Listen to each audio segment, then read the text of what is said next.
Welcome back to another episode of the Jackie Service Show. This is take 2 for my friend Graeme Barlow and I. Welcome back to the show. Thank you so much, Jackie. I think this is where my podcast adventures started with your show, and I am so excited to be back for round 2.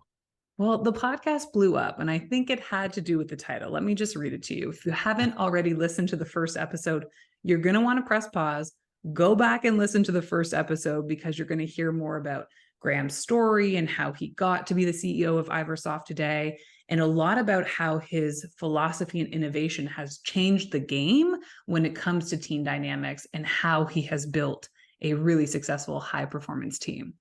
But the episode is called Innovating Work Culture, Iversoft CEO Graeme Barlow's shift to a 4-day work week. It will be linked in the show notes, so it's only one click away, but highly recommend pause this one, go back and listen to episode number 1, because we're not going back through your story today. We are diving into a topic that is near and dear to both of our hearts, which is all things AI.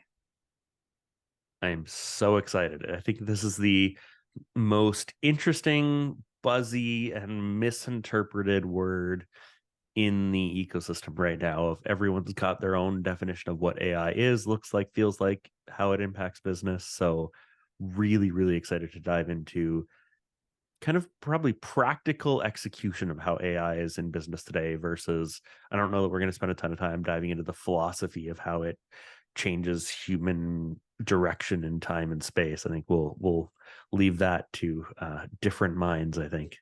Yeah, and that's just it. I wanted to have you back on the show because of your tactical and practical execution against innovative thought, like using AI in your business. In my mind, although today it might be more mainstream, a year ago it was innovative thought. And I know you've been using it for a long time. And so that's really where we're going to take this episode today is if you're listening to this as a founder, CEO of a company, and you're curious how AI can enhance and amplify the teams you already have, this is the show, because we are definitely going to go there. So let's start here. What are some of the crazy myths and beliefs that you have heard about AI from your network, from your peers, and maybe from your team as well? Yeah. So I think there's so much misinformation, disinformation, everything out there around AI. I think there's genuine concerns in the narrative about where the future of AI is headed. But if we look at kind of what I hear on a regular basis today, there is a very strong narrative across the board of AI is going to take everyone's jobs. AI is going to control your life and going to make certain things completely obsolete. I think what we're seeing is it's changing the nature of a lot of jobs. It's changing the nature of how and where you do your work and where time gets invested. But at least from an Iversoft perspective, one of the things we've been very cognizant to look at and very intentional about is when we bring AI into a department within the company, when we bring it into a different role, we're really looking at how do we use it as kind of that igniter to make really smart people go that much faster and able to do that much more and take a lot more of the kind of mundane repetitive stuff off their plate versus role replacement. Which I think is a lot of the narrative that you see in the media of like AI is going to cost everyone their jobs. Like AI is going to change everyone's job. The internet changed everyone's job. I don't think it eliminates the jobs, at least not the version of AI that we have today. And then some of the other myths are really around what it can and can't do. I think it's easy to see GPT or Midjourney or any of the other popular tools do really cool things and be like, oh, wow, all right, that's ready for commercial use today. And it's like, well, not quite. There's some incredible things it does, but it's not ready to replace engineering talent today. It's not replacing your design team today.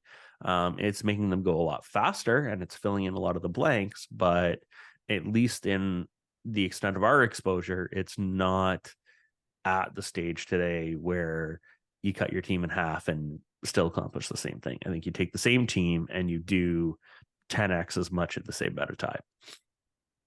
So powerful. That's such a, let's pull on that a little bit, because that's one thing, obviously, in the space that I'm in, when I'm working with CEOs and founders and we're talking about teams and dynamics of teams and, build out of teams in order to scale and enhance companies. One of the fears of a lot of the staff is, when we bring AI in, my role is going to be replaced. And what I just heard you say, which I think is such an important piece to kind of double click on and talk about a little bit more, is this whole idea that, what if this perspective shift was that AI is not coming to take my job, but how can I integrate AI into the job that I'm currently doing to enhance and amplify the performance and output that is possible for me as an employee in Iversoft? We will use your company as the example. So let's talk about that a little bit. I'm really curious to get an understanding of how you've helped your team create that internal narrative and helped maybe ease some fears that they've had. And then let's talk about, like, maybe one or two realistic examples of how it's actually changed productivity in your organization. Yeah, that's a lot to unpack there. I love it. I know. We're going in. I'm asking every question I want to know because I'm curious of how you're doing this. Yeah, I think as we've talked about in the past, and as I will probably beat the drum forever, philosophy and culture starts at the top, right? Like, you have to have unified, consistent messaging across your leadership team. One, around corporate philosophy in AI. There's a lot of different takes on it. We've taken a stance of, this is technology that we intend to use. It is technology that is a core part of our business, and we are going to figure out how and where it makes sense to implement it. So all teams across the board in every department are tasked with, if you could find ways to improve your day-to-day workflow with AI, try. Obviously on still battling the toddler exposure to every disease on the planet. Yeah, welcome to being a parent of a toddler. I get it. It never stops. Mm-hmm. But no, a lot of that is like, there are certain areas where it's either intellectual property or security related. We can't really play with a lot of the AI tools yet because nobody really knows where the privacy concerns land. Yeah. However, when we look at our HR department, our operations department, our marketing department, our sales department, our QA department, AI is playing a massive role in taking unbelievably smart people we already have on our teams and letting them do so much more. Mm. And it's everything from policy revision and creating an interface. Like, I'm sure you're very familiar with a lot of companies. We have an extensive knowledge base of like policies and employee guidelines and support materials and everything. And it's huge, which is great. It's been developed over time. It's very robust. It's not always the most navigable interface in the world. AI creates a phenomenal way of feeding it all of the content and saying, like, you are now kind of an interface guide for the company. Anyone can ask you anything they need and find what they want. To even really, really mundane stuff where we've been able to leverage it to modify a lot of policies that would have taken, I don't know, days, weeks to generate, and cleaning them Months. up across the board. When I started my career as an HR coordinator for a Fortune 50 organization, one of the things I had to do was review and update policies in the handbook. And I would go through with a highlighter and a pen to create these like inputs that needed to be changed and have all the conversations with all the right people to then physically go change it myself. Yep. It was months of time. That's crazy. Versus what can be done today. Yeah. It's so funny. And what I think has been really entertaining, watching some of our teams go through the process of leveraging AI, and we'll stick on the HR side of things for a second here, is sometimes the like weird limitations we put on it of like inventing things that we think it can or can't do. And in this context, we'll be talking mostly about GPT-4. But several weeks ago, our HR team did a really good job at like updating a whole bunch of new policies, generating a bunch of new content, having it review and kind of feedback on a bunch of documents. But then realized, oh, everything was kind of put out in US English spelling. And so they're like, oh crap, all right, well, I'll just go spend a little bit of time switching everything over. And it was like, or just ask GPT to switch it from US English to Canadian And press and enter. push go. And it did it in 2 seconds. And it was like, oh, right. Yeah. And like Yes. things like that I find funny on our team is like sometimes we'll have people use it to do these really complex things, but then like, oh, the like little nitpicky stuff, I'll deal with that myself. It's like once you start to learn how to use it as a tool, and once you start to learn how to use prompts well, it's really good at cleaning up the nitpicky stuff. Mhm. And so to me, like chatting with Steph, who oversees our HR people and culture team, the policy and maintenance side of their department has gone from, like as you said, weeks of work to like half a day a quarter, which is incredible because it means that the rest of the time that team is now working, they're focused on employee experience and culture building and really leaning into more how we innovate on a remote digital culture and all of those things that are really important, but often get pushed to the sidelines for the kind of administrative you must do and must stay on top of these things. Same thing with like new policy comes out, new roles from the government comes out. It's a great tool for doing that first pass of, hey, flag any areas that might be impacted by this. So that's been really interesting. I'm curious if you're seeing kind of similar parallels in the like recruiting and policy world, because I know you do a lot of like team building structure and senior advising in the HR space as well, right? Yeah, I do. So I'll still go in and, I always say like my business is kind of front end consultancy when it's kind of people strategy, thinking about things from a philosophical standpoint.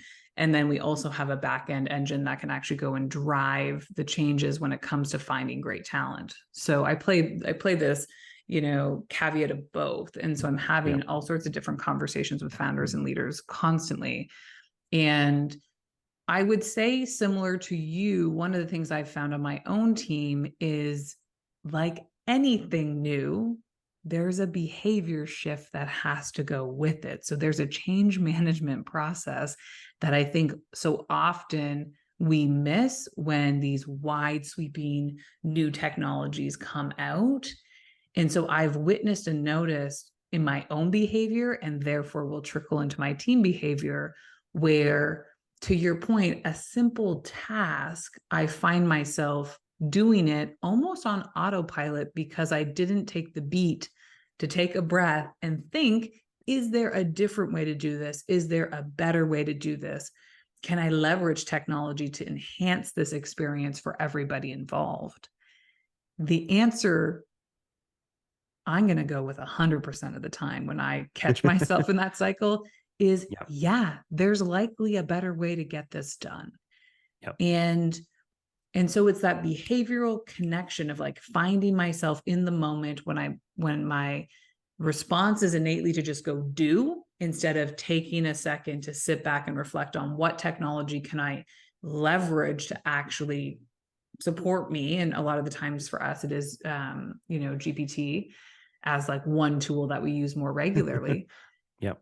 And for my experience of leveraging it, like I find half the time, if I'm wanting to ideate or innovate on a certain topic within my own business, and maybe in past, I've had to call in subject matter experts in that space to say, hey, Graeme, what are your thoughts on this? And, my COO, Madison, come on in and let's brainstorm.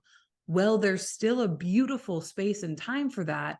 What Chat GPT has allowed for me is to be my thought partner in a lot Yep. of different areas where I can type in a question and it's going to spit out maybe 10 options. And then I leverage my experience and knowledge to say, okay, cool. Like 8 of 10 of these are a great start. Let's go throw those into a doc that we can actually start to ideate on. Yep. And so it's just allowing me to think differently. But it is that change management piece that I think I've missed and I've had to catch myself in. And I can imagine in larger organizations like yourself, it's that pausing and asking that question like, hey, could we leverage technology to actually change that to Canadian English instead of US English? Can we not spend 4 hours on that? And can we just drop that into a chat and have that evolve? Yeah. So totally, that's kind of just a tangent on what I've seen and how it's really helped me. I love One it. of the things that I struggle with, and I'm curious to get your perspective on, because you are running a tech company, you're an innovative, like forward thinking brand and company, is it feels like every day something new is coming out. And it's like a new technology that I didn't know about or hadn't heard about yet. Yep. And let's use this podcast as an example. It's like all of a sudden I found out there's technology where I can put this recording into a AI app that can cut up for you and I both 15 pieces of content that I can Amazing. send to you, and then you and I can share to continue to build our personal brands and drive Yep. more, like to serve more in the world. And so how do you keep relevant in the world that's constantly changing? Like, what are you doing to keep relevant? Oh man, that is a good question. Um,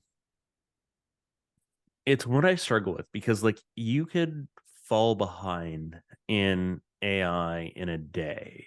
And I think you just have to some extent take a stance that that's okay. Mm. Um, come up with a bit of a disciplined structure on how and where you recheck in on what's changed. We're looking at on our side having essentially people from each division within the company assigned a little bit of time on a weekly or monthly basis and share it amongst a couple of people so it's not all on one person, um, to almost scan the ecosystem and scan the relevant news, and then more on a bi-weekly monthly cadence review what's new, see if there's something we should be exploring, and kind of go from there. Because what you don't want to do is be so shiny object chasing each new tool every day, and then nobody has a chance to build process. And I think that's one of the challenges for a little bit larger organizations is, and I think you nailed it, of like triggering that thought of like, oh, maybe there's a different way to do it. To some extent, how you scale is by eliminating those questions often and having repeatable, scalable process so that every time a challenge is taken on, there isn't that like, oh, do I go invent a new way of doing this thing? And so you want to have a culture of innovation and culture of challenging it, but you also don't want to have 50 people reinventing the wheel every single day with a new AI product every single day. And so for us, that's been like AI champions in each division, Really cool. bi-weekly and monthly check-in of like, hey, here's the new tech, here are the new tools. If it looks interesting, we'll usually assign half a day or a day of someone's time to go fully explore it.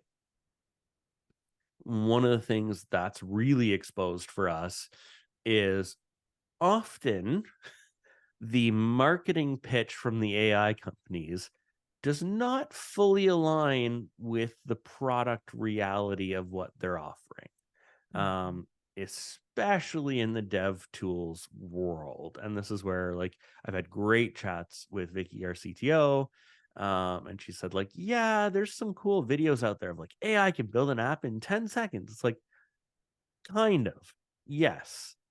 However, what you can do with that app, what its structure is, and how practically useful that is still in question. Like we can absolutely Mhm. use AI Copilot and a whole bunch of other stuff to make dev go a lot faster. We're using it extensively in prototyping and rapid prototyping of like really basic features, but the pitch that we keep seeing in videos of like, through pure common language prompts, you can have a complex application in an hour. No, like, nor can you even like completely refine the code to ship a complex application. You can do basic stuff, but Mhm. we're not there yet, and that's okay. um yeah, a lot of it comes down to finding that discipline, and as a leader, identifying when and where you have opportunities on your team to help unlock different mindsets that might be blocking people.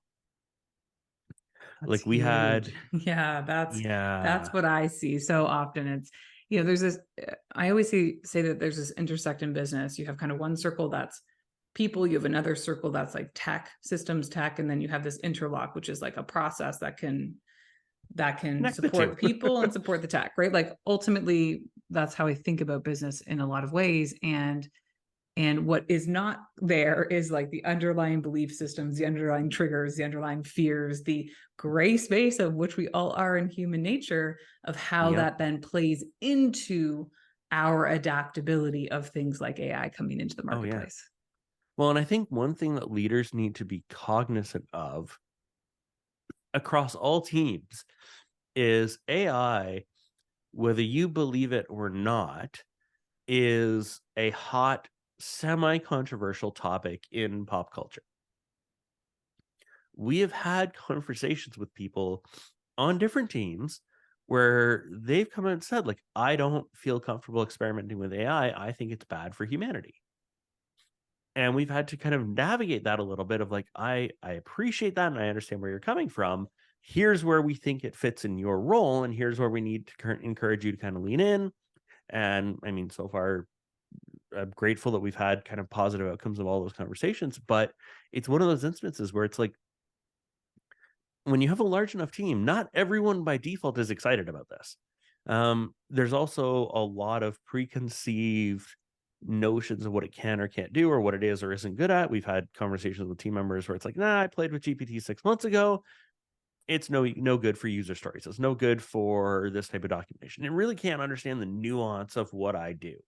And it's like, well, it's changed a lot in that time. Let's put together a model. We do a lot now with like custom GPTs and setting. We have a brand one. We have them set up for individuals for content. We have them set up for HR. We've got custom GPTs for like a whole whack of stuff. And just And for the people listening, what is a custom GPT? What does that mean? yeah, so that's a new-ish feature from GPT, from the paid side of GPT-4, where you can create a kind of standalone version of ChatGPT, and you can feed it all kinds of documents or information, whatever, with a pretty extreme limit. And so, like, let's say in the case where we want it to contribute to social media or business development on behalf of somebody, you can feed that GPT your brand guide, your website, and 5 years of content that person has written, and say, all of your answers should be in this tone, this voice, as this person, based on the philosophies you've consumed, and have it then consistently do that. And it's not like opening up a new chat every time and trying to set your prompts to set that expectation. And you can give multiple people access, as long as they have GPT-4, to that custom GPT. So in the example of like the brand guideline or the brand ambassador for Iversoft, we have a GPT that multiple people can interface with, that has been trained and calibrated to be a bastion of Iversoft brand. It's got our philosophies. We've kind of set guardrails in terms of like, here are your stance on these topics and these topics. If you're going to help generate content for social, if you're going to help look for podcasts to reach out to, stay within these bounds and respond in these ways. And it's been eerily powerful at how good it can get at that stage. And when we've had clients that are willing, it's a great tool for augmenting product discussion and augmenting things like user story generation. I don't know if you've ever been through the user story creation journey for a large tech project. It's the process, and for listeners that haven't done it, maybe it's one of the first things we do when somebody comes into Iversoft and is like, I need to build a thing, and they describe the thing, and one of the first things our product team does is like starts to map out all of the user journey. Like as a user, I want to do this. I want to be able to log in. I want to be able to recover my password. I want to be able to check out an item. And you go through every single function because this becomes the kind of North Star for the development team when they're creating features, for the UX team when they're creating UX and design. But as you can imagine, sometimes user story generation is a little bit tedious. There's a lot of them to capture to properly convey what goes into an application. And we had a lot of discussion internally initially about whether or not AI was actually a good tool for that. And I think where we've settled is it's a very, very good jumping off point. Mhm. The dream fantasy is that you could feed it a pencil sketch concept of like, here's the thing we think we want to build, generate the user stories, and it'll give you like 20 pages of user stories that explains it. It's not there yet. Yeah. But um but it's a phenomenal co-pilot for our product team to move that much faster in nailing client specifications and just making that iterative process so much faster, which is incredible. And I think that's a great example of what we were talking about at the beginning of this is not role replacement. Mhm. I think it's going to have an impact on jobs, but I think the biggest opportunity is it's going to make your smartest and best people so much faster and so much more capable to go deep on their core expertise, because your best product people that have the vision, that really know direction and can really help define and shape what that product experience needs to be, aren't spending all of their time writing user wants to log in, user wants to log out, user wants to set admin panel, and user needs, like, it's just, it gets a lot of that noise out of the way and lets people focus on their core superpower. I love that. Yeah, I think it's such an important point, and for those listening in, like that's a real core that I want you to take away from this conversation, which is it's really about the amplification and the enhancement of roles and not the replacement. And yes, I can see in some worlds where, I'll use a marketing agency as an example. And you think, okay, we might have had 20 copywriters in past, right? Maybe we no longer need 20 copywriters because we have a tool that allows us to have 15 and we can get the same amount of work done. So I am seeing some of that from a we'll call it replacement standpoint. Yep. And it's also created an opportunity for those people to think about how can they enhance their own skill set. So maybe if they were a copywriter before, they can copyright and do another piece of the pie or step into maybe a different role that they were really looking to get into from an enhancement of their own career path as well. So I've seen that. I have seen where there can be redundancies where, yes, there's a need to look at headcount. And my ask, if you're a leader thinking about AI within your teams, really think about it through that lens of enhancement and how we can continue to become more efficient and productive from an output standpoint as teams, and have the human working on the type of work that only they can do, because there's a different level of expertise or context that they have that they can take the framework and add some additional detail and specificities to. That's definitely something I've seen is like, hey, this is a Yeah. great starting point. And now let me throw some context into this particular custom project for this particular Yeah. client, and context that I have that is really difficult for me to put into a GPT type tool, Yeah. that, it could even be like, hey, I get it. That's really close, but I'm going to change like one word to make the languaging feel more effective for what we're doing. So I Yeah. love that whole idea of it's not to replace, it's to enhance. And if we can have that mindset, then to me, some of the limiting beliefs around AI may start to dissipate. Yeah. I think it's Well, really powerful. I think you nailed it in that, like, there's, as great as it is where it is today, there's still that final 10-20% that is critical to have that hands-on approach. And the nice thing is for content writers or like content experts, if AI does 80% of the base and you spend your time on the refinement, hook, polish piece, that's where the magic lives anyway. And Right. like that's where you get to drive disproportionate impact with your time, which I love. Um, Another, I think, maybe great example of where I'm very keen to continue to explore AI because it's somewhere we've been playing with and is maybe a little bit controversial. In that Ooh, we've we been love it. playing with Like dun dun dun. What is it? we've been playing with a lot of AI tools on the BD outbound side of the world, where we've been using AI tools like RevScale, and I think you're talking to them in January for the podcast. But tools like RevScale, where you can give it access to something like a LinkedIn account, and and train up the model and give it kind of good direction, and then kind of set it upon the world to go listen to a higher volume of conversation than you could possibly ever process on your own and find opportunities for connection. It's not out there like taking calls for you, but what it's been doing is like a step above what Sales Navigator or things do of like, hey, here's everything that's kind of warm. It can go out and find anyone that's talking about the themes you've talked about or in the fields you're looking at and do that first outbound.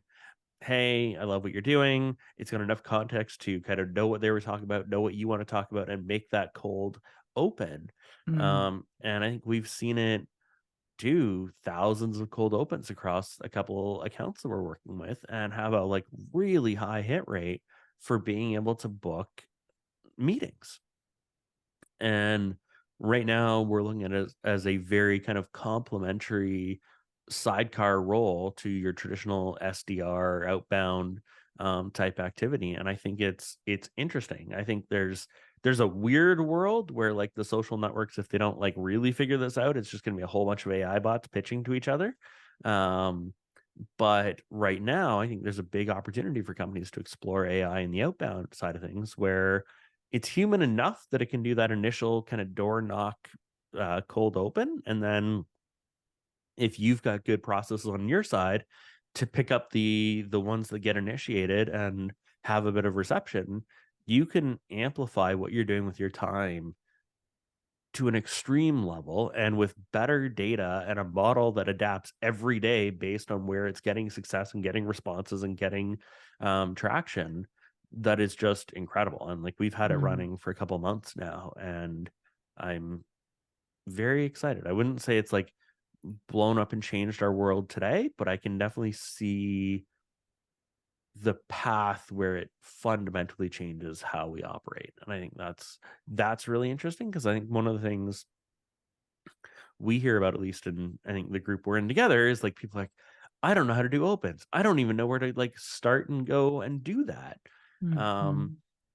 and actually this ties into a conversation I had at breakfast today with someone who was like, I want to get into my personal brand, but I'm too nervous to put myself out there. I don't know how to like take that leap of like start posting.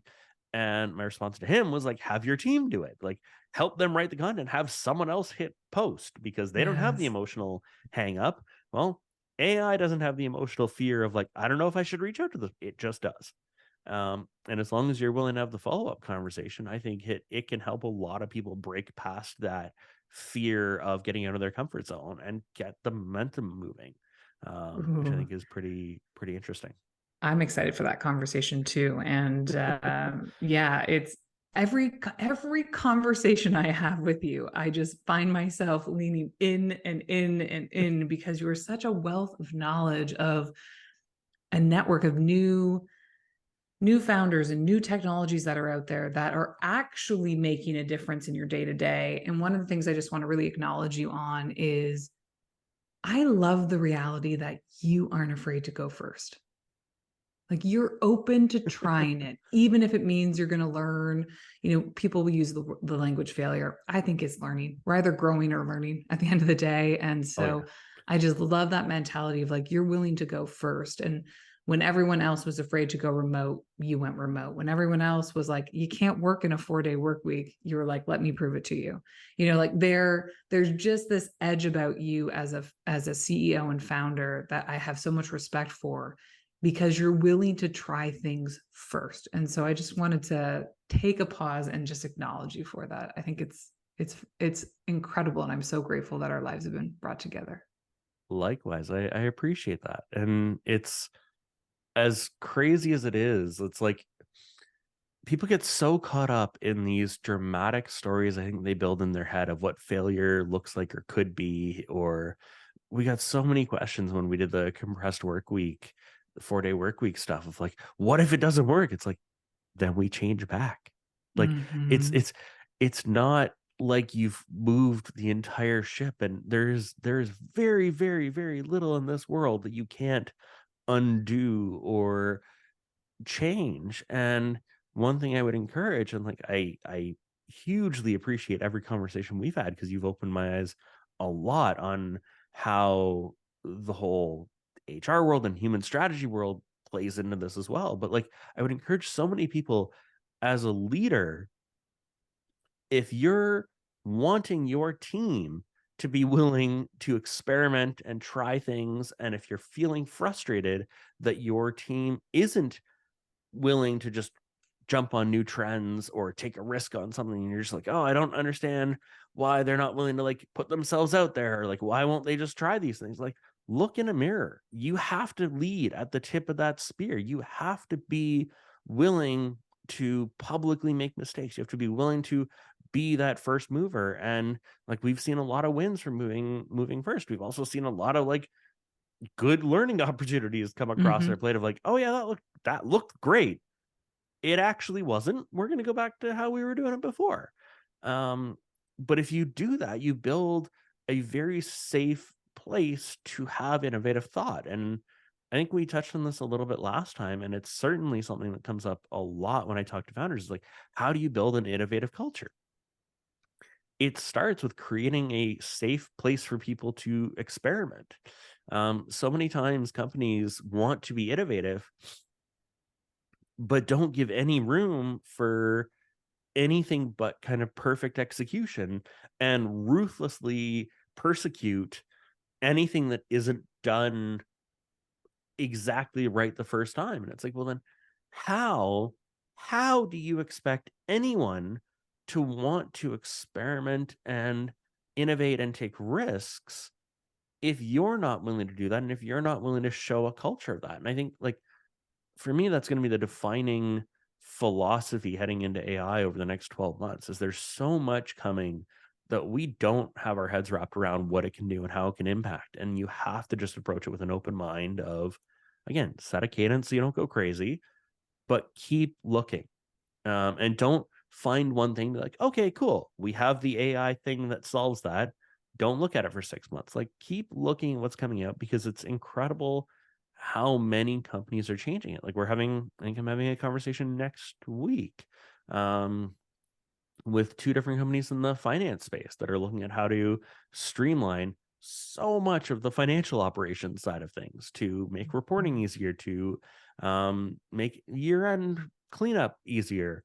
um, wasn't a core thing on my radar, but consistently came up as, hey, here's an area where we can get disproportionate value. It'll cut down human effort and error that goes into it, and it will free up your operations team to, again, focus on people operations, to redirect some of the time that would have gone into some of those tasks, move it over to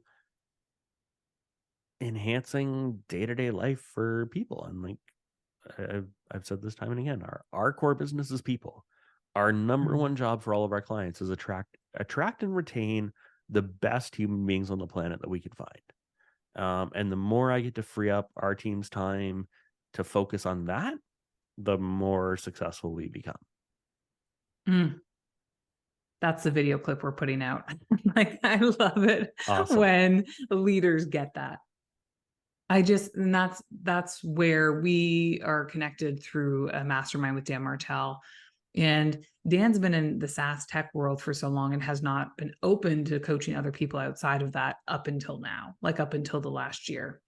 And that philosophy right there, which is the understanding that, yes, we run businesses, and our business at the core is the strength of the people in which we bring to the team. That right there is a philosophy in leadership that I clearly have a strong opinion about.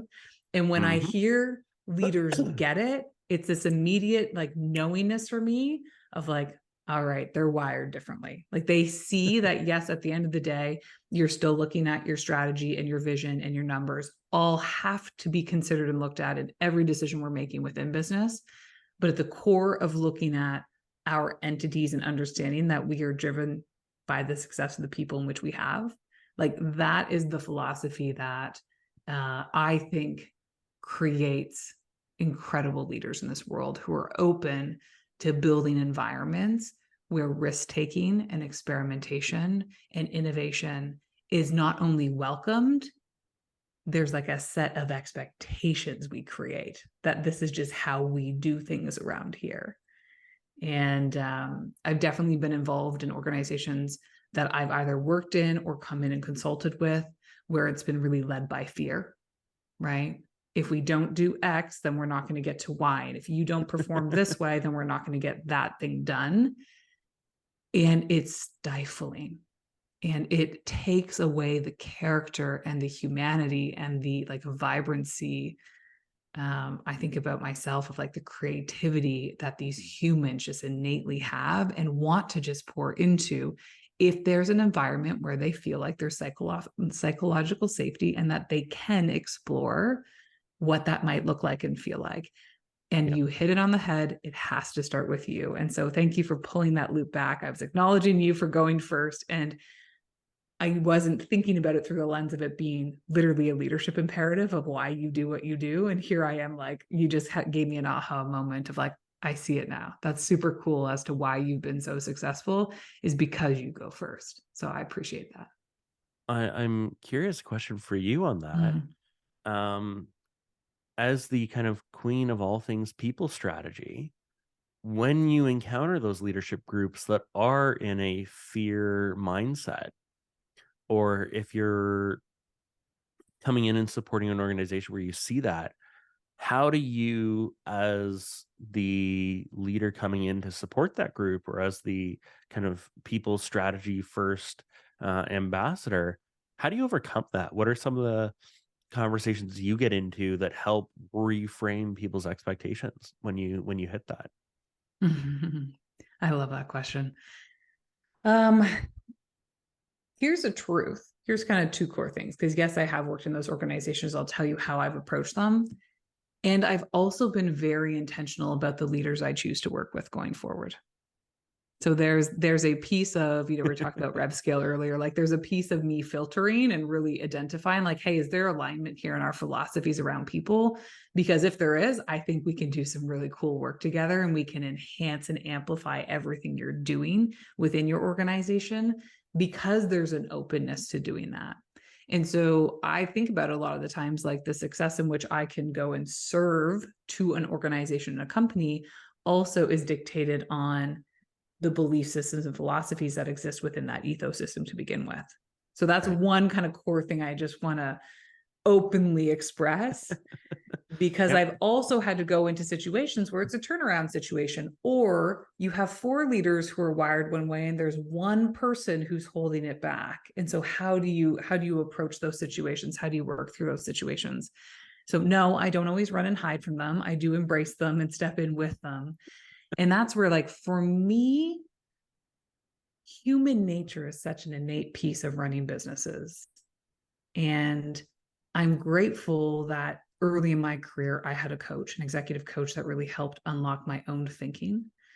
I'm grateful in turn that I then became an executive coach, even though I don't outwardly suggest that I do that anymore. I'm not going into companies and just coaching. I take a coach approach to everything I do within business. And I have enough knowledge of psychology and sociology and how people are wired to ask meaningful questions to try to break down the barriers to really understand and identify what is the fear, what's the core belief system that's actually holding us back here.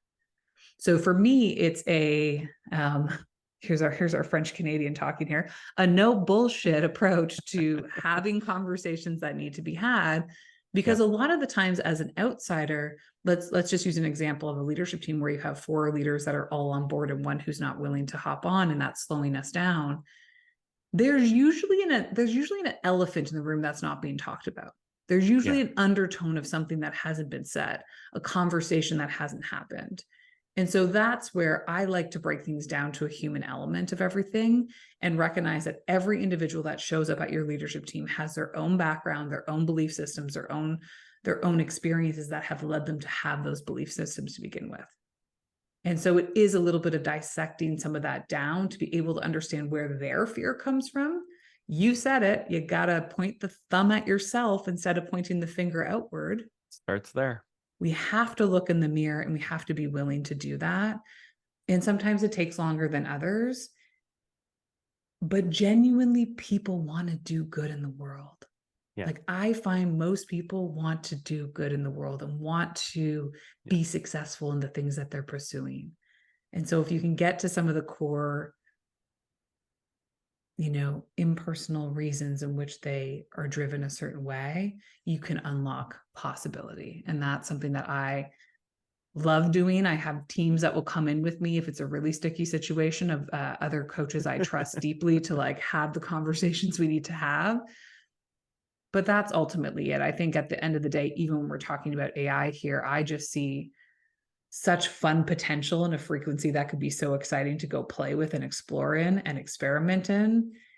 And I'm curious about how many people are not going there because of an innate belief or fear that's actually holding them back, not just within AI, but it's probably holding them back in innovation and leadership and team development in whole.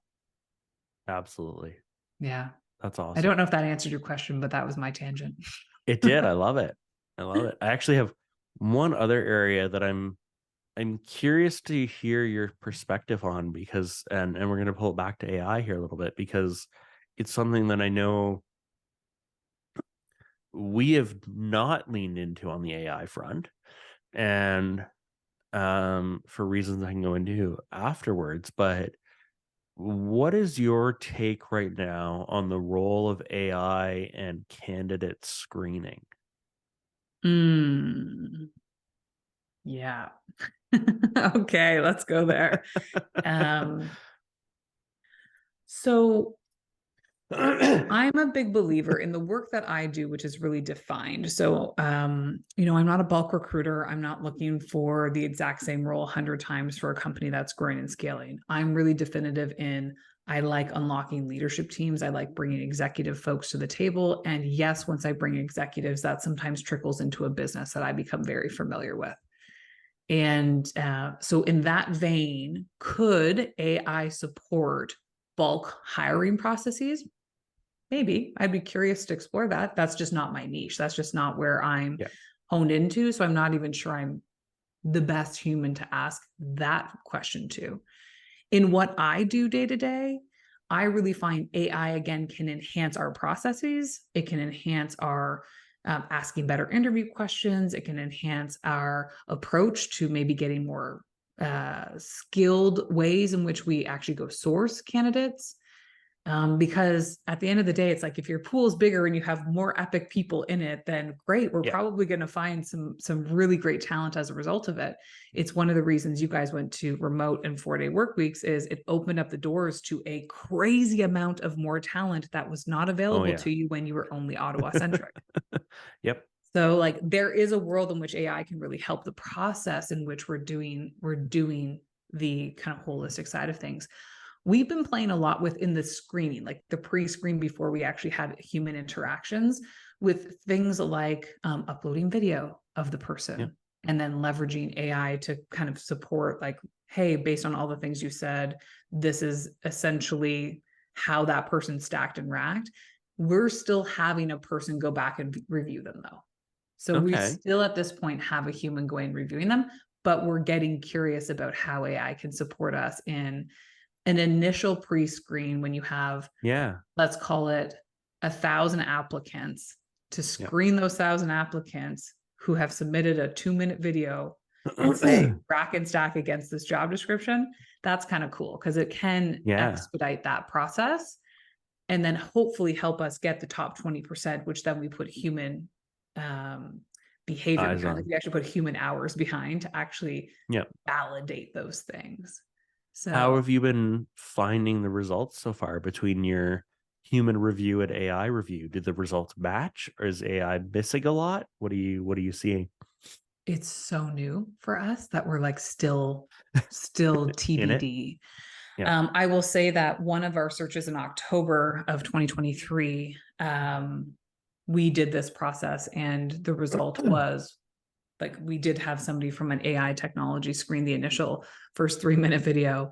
That was the person we ended up hiring. So we've had a successful hire through that. Cool. And there was also 7 other rounds of human interaction interviews that had to happen on the heels of that because of our process and then the client side process. So was it AI? Can we say it's AI? I don't know that we can say it's AI, but did AI again go back to enhancing our experience to get us there faster? Yeah, I'll give it that credit. That's awesome. I love I it. love it. I think that's one thing that we're constantly playing with is like by benefit of being a remote company, we could draw talent from everywhere. Downside of being a remote company, we could draw talent from everywhere, and the volume we sometimes get is crazy. Like I love it. I'm so overwhelmingly grateful that we have so many people interested in working with us, but it does pose some human logistical challenges if you get 1,000 applications or 3,000 applications for a role of how do you consume, review, and do that in a pragmatic and approachable way. Right. And one of the things that I know a lot have struggled with, I've seen it all over LinkedIn in the last year, is candidates' experience is so important too, that they're going to put a resume forward. And that's like for them, a life-changing moment where they're making hey, I'm putting my hand up, I'm putting my name in the pot here to want to be considered. And if they're ghosted and or don't hear back from anybody, that then creates a ripple effect on who you are as a company to begin with. Yeah. It's important to like really think about the experience of that. So I think there's some bulk support that AI can help in that side of things. Oh yeah. The only thing I would say is what I've noticed in the market right now is, and this is just food for thought and something to consider, is at the end of the day, how I approach talent is the best people aren't always looking. They're not always putting their hand in the pot or their hand up. Rarely are they. And so I'm still a hunter, a matchmaker. I have a philosophy of going and finding people. And I haven't found any tech yet. So if you're out there listening to this and you are a technology that can help me find better people through sourcing, truly help me find better people through sourcing, I'm open to it. I have technology that will give me more names, but I'm still the one that ultimately has to review and dictate if they're the right style candidate for the role that we're looking for. I love it. If you hear anything about that, let me know. Yeah, like you have 2 buyers on intrigued. this call. So if you're listening to this and you've created that technology, hi, my name's Jackie Service. This is Graeme Barlow. We're interested in a conversation. Absolutely. I love it. Well, Graeme, thank you so much for coming on for a second time, for spending your time with us. We were having this conversation off camera, and I literally said, I know you were just on the show 6 months ago. I deeply think the listeners would value from hearing your perspective and how AI has shaped your organization really practically in Iversoft. And I just cannot thank you enough for your time and dedication to being here with us and just sharing your wisdom. I appreciate you having me back. I think it's been incredible since the first time I was on here. It's always a pleasure chatting. And I've been amazed at how many fun doors we've been able to open together since our first conversation. So if this ignites half as many of those conversations, I'm excited. Thank you for having me. If you are listening to this and you've made it to the end of this podcast, go download Graeme's first episode because he is on the heels of being our #1 episode in 2023, which is so cool. I think we're at 61 episodes now. So you're right there in the running for being our #1 podcast show. So close. And I have no doubt that this one, especially with the topic we're talking about, is also going to catch fire. So grateful for you. Thank you for your time. We'll link up all ways to connect with you in our show notes in case you're listening and want to learn more or have Graeme on your show as a guest. And I'm just so grateful for our friendship. So thank you again, my friend. Thank you, Jackie. All right, guys, we'll see you again on the Jackie Service Show.